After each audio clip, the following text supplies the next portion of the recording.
He grabs your wrist without warning, and for one terrifying second, your whole body goes still. Your heart pounding so hard you can hear it in your ears, your mind racing yet completely blank, because this is the moment nobody ever truly prepares you for. Not your school, not your parents, not even the movies that make it look like everyone instantly fights back like a trained hero. When in reality, most people freeze first, and that freeze is not weakness. It is a completely normal survival response called the freeze reflex, where your brain tries to process the danger before it allows your body to move, and understanding this in advance is the very first step toward overcoming it. Because once you know your body might freeze, you can train yourself to break that freeze quickly by taking one sharp breath and silently or out loud saying to yourself, "Move now." A simple mental trigger used by athletes before a race and soldiers before combat, and you can use it too in that critical instant. And once you break the freeze, the next most important thing to know is the physical technique that can save you, even if the person grabbing you is much bigger and stronger. Because when someone grips your wrist, their fingers and thumb form a circle around your arm, and that circle has one weak point exactly where the thumb meets the fingers. So instead of pulling straight back and fighting their entire grip strength, which you will almost certainly lose, you twist your arm sharply toward their thumb, moving against the weakest part of that circle. And this motion can break even a strong grip in under a second, regardless of your size. Which is why practicing this simple twist at home with a friend or family member matters so much. Because in a real emergency, your body needs to remember the motion instantly without you having to think about it. And once your hand is free, or even while you are still trying to break free, the next step is making noise the right way.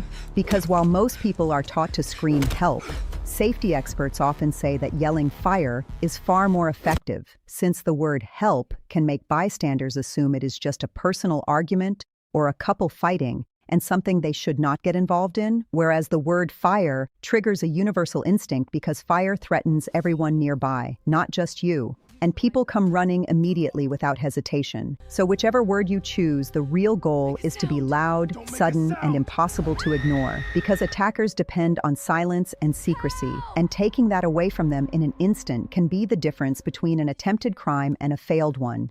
And if the grip does not break right away, or if the person manages to pull you closer, this is the moment to fight back with full intention, not out of anger, but out of pure survival, targeting the most vulnerable areas of the body, such as the eyes, the nose, the throat, or the groin. Because a firm strike to any of these spots can create enough shock and pain to loosen their hold and buy you the few precious seconds you need to escape. And this is absolutely not the time to worry about being too aggressive or hurting someone who might be innocent, because if a stranger grabs you against your will, your safety comes before their comfort every single time. And once you manage to break free, the direction you run in matters just as much as the fact that you are running, because the instinct many people have is to run toward the nearest quiet or empty space simply because it feels safer in the moment. But that is exactly the opposite of what you should do, since attackers want isolation and no witnesses. So instead, you should run toward the nearest group of people, a lit storefront, a busy street, or anywhere with visibility, because crowds offer protection while isolation offers danger. And once you are finally safe, surrounded by people, or in a secure place, the next step is just as important as everything before it, which is to speak up immediately, calling the police right away, even if you think nothing serious enough happened, because reporting it could reveal a pattern that protects someone else in the future. And beyond calling the authorities, telling someone you trust, a friend, a parent, a partner, is essential, because talking about a frightening experience allows you to begin processing it emotionally instead of carrying silent fear alone. And this brings us to something people rarely discuss openly, which is that the fear does not always disappear the moment the danger ends, because you might feel shaky for hours afterward. You might replay the moment over and over in your mind.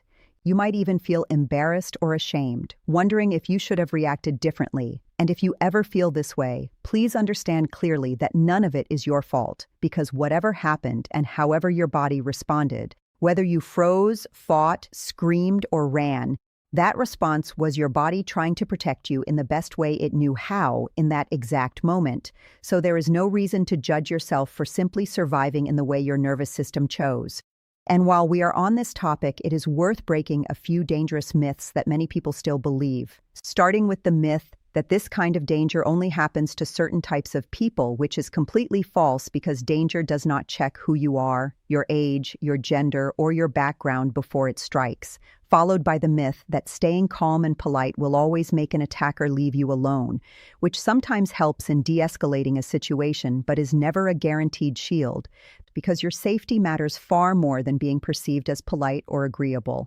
And then there is the myth that fighting back always makes a situation worse, when in reality, many documented cases show that sudden resistance, loud noise, and unexpected fighting back often cause attackers to give up entirely and flee because they are searching for an easy, silent target rather than a real struggle. And beyond knowing how to react in the moment, it helps enormously to build small daily habits that reduce risk before anything ever happens, such as walking with visible confidence, shoulders back, and eyes up instead of staring down at your phone. Since people who appear distracted or unaware often become easier targets in the eyes of someone looking to cause harm, and sharing your live location with a trusted person whenever you are out late at night, and avoiding wearing headphones in both ears, especially in unfamiliar, quiet, or poorly lit areas where you need to stay alert to your surroundings. And above all, learning to trust your gut. Because if something feels wrong, if a person is following too closely, if a street feels unusually empty or too quiet, changing direction, crossing the street, or walking into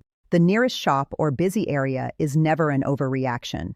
It is simply your intuition doing exactly what it is designed to do, protecting you before your rational mind even fully understands why and if you drive.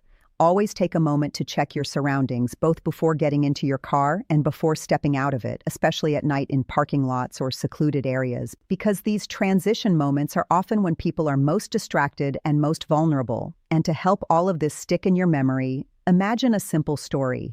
A young woman walking alone to her car after finishing a late shift at work, when suddenly a man grabs her wrist from behind without warning, and for one full second she freezes completely, her mind blank with fear. But then something clicks, and she remembers the technique, twist toward the thumb, and in an instant, her arm slips free from his grip, and immediately she screams, "Fire!" as loud as she possibly can, and people sitting at a nearby cafe turn their heads instantly, drawn by the urgency in her voice. And the man, startled and exposed, turns and runs off into the darkness, while she runs the opposite way, toward the lights, toward the people, toward safety. And the truth is, she did not need superhuman strength or years of martial arts training to survive that moment. She simply needed knowledge, a clear plan, and the willingness to act quickly. And now, having read all of this, so do you. So let us bring everything together into one simple mental checklist. You can recall instantly if you are ever in this situation. Break the freeze with a strong internal trigger like telling yourself to move now. Twist your arm toward the attacker's thumb to escape the grip, no matter how strong they are. Scream fire instead of help to draw immediate attention from strangers nearby.